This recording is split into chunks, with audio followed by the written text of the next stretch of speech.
आप सुन रहे हैं किसान तक पॉडकास्ट गुड़ की डली। हर सुबह एक मीठी बात। नमस्कार, मैं हूं संदर्शिका। आज की मीठी बात जुड़ी है राजस्थान से। राजस्थान के श्री गंगानगर जिले के रहने वाले रणदीप कांग इंजीनियरिंग की पढ़ाई करने अमेरिका गए और अपने माँ बाप के सपनों को पूरा करने के लिए इलेक्ट्रॉनिक्स इंजीनियरिंग की पढ़ाई भी पूरी की। माता पिता की जिद पर वो वहीं कैलिफोर्निया में सालाना 5 करोड़ की नौकरी करने लगे थे। लेकिन रणदीप का मन खेती में हमेशा लगा रहता था। कुछ समय बाद करोड़ों की नौकरी छोड़ वो अपने गांव लौटे।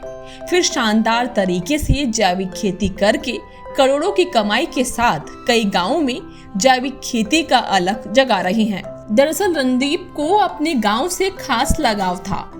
उन्होंने बताया कि जब अमेरिका में नौकरी कर रहे थे तो उनके कुछ अमेरिकी दोस्त ऐसे थे जिनके संतरे के बाग थे। अक्सर वो अपना खाली समय बिताने के लिए इन बागों को देखने जाया करते थे।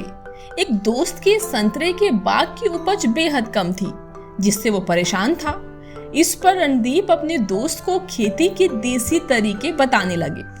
उन्होंने गौमूत्र से बनी खाद और पेस्टिसाइड का इस्तेमाल सुझाया, जिससे संतरे की उपज बढ़ गई। और इस एक वाक्य ने रणदीप के खेती के शौक को जैसे पंख लगा दिए हों। उन्होंने विदेश में ही जैविक खेती के तरीकों पर रिसर्च की और वो कामयाब रहे। इसके बाद रणदीप ने राजस्थान के श्री गंगानगर में आने के बाद देखा कि यहाँ पर ज्यादातर खेती अब भी बारिश पर ही निर्भर है। फसल की पैदावार बढ़ाने के लिए किसान ज्यादा मात्रा में रासायनिक फर्टिलाइजर और पेस्टिसाइड का इस्तेमाल कर रहे हैं, जिससे मिट्टी की उर्वरता कम हो रही है। वहीं दूसरी ओर जो फसल पैदा होती है उसको खाने से उस इलाके के ज्यादातर लोग कैंसर, डायबिटीज और हड्डी के रोगों से पीड़ित हो रहे हैं। ये देख रणदीप का मन विचलित हो गया। इसके बाद वो गाँव में आकर लोगों को जैविक खेती करने के बारे में बताने लगे, लेकिन ज्यादातर किसान उनकी बातों पर विश्वास नहीं करते थे। इसके बाद रणदीप ने साल 2014 में गांव में 100 बीघा जमीन पर खेती शुरू की। वहां उन्होंने अपनी जमीन पर किन्नू, मौसमी, फालसा, जामुन, आंवला, नींबू सहित कई फलों की बागवानी की और अपने बाग, फसलों और सब्जियों में जैविक खाद का इस्तेमाल किया। इस खाद को उन्होंने खुद ही तैयार किया था।